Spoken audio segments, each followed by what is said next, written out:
विभागाचा पण एक माणूस गेला त्याच्यामध्ये. आमची काका गेले, नेता गेला. तुम्ही काय बोलला? तुम्ही उठा, त्यांना बसू द्या. हे काय हुशार एक मिनिट. राज्यानं आपला लाडका उपमुख्यमंत्री गमावला, मात्र या प्रकरणात कारवाईला जो उशीर होतोय किंवा VSRला वाचवण्याचा प्रयत्न होतोय असा आरोप करत रोहित पवार आज मरीन ड्राईव्ह पोलीस ठाण्यात पोहोचले. यावेळी मोठा राडा पाहायला मिळाला. सरकार VSR कंपनीला पाठीशी घालतंय असा थेट आरोप रोहित पवार यांच्याकडून करण्यात येतोय. तर महाराष्ट्राचा एवढा मोठा माणूस गमावल्यानंतरही कंपनीच्या केवळ 4 उड्डाणांवर बंदी घातली आहे. या कंपनीचा परवाना रद्द करून गुन्हे दाखल व्हायला पाहिजेत अशी मागणी आमदार रोहित पवार यांनी केली आहे. अनेक दिवसांपासून रोहित पवार हे एकाकी खिंड लढवत आहेत. काही दिवसांपूर्वी रोहित पवार यांनी आपल्या जीवाला धोका असल्याचंही बोलून दाखवलं होतं.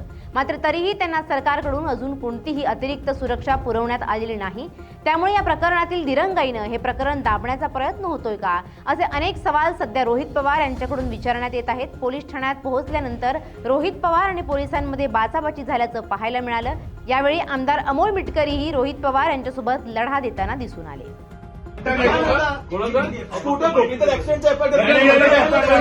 गोष्ट तुम्ही उठा, त्यांना बसू द्या. हे काय हुशार एक मिनिट. माहिती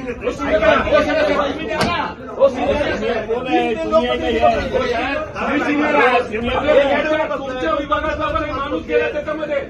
आमची काका गेले, नेता गेला. तुम्ही काय बोलला? तुम्ही बोला ना, हे कशाला बोलताय मध्ये साहेब? पहिली गोष्ट आम्हाला ऍप्लिकेशन द्यायचं नाही.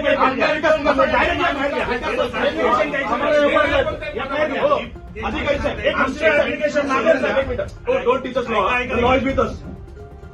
Don't tell us. आम्ही आणलेलं सोबत साहेब.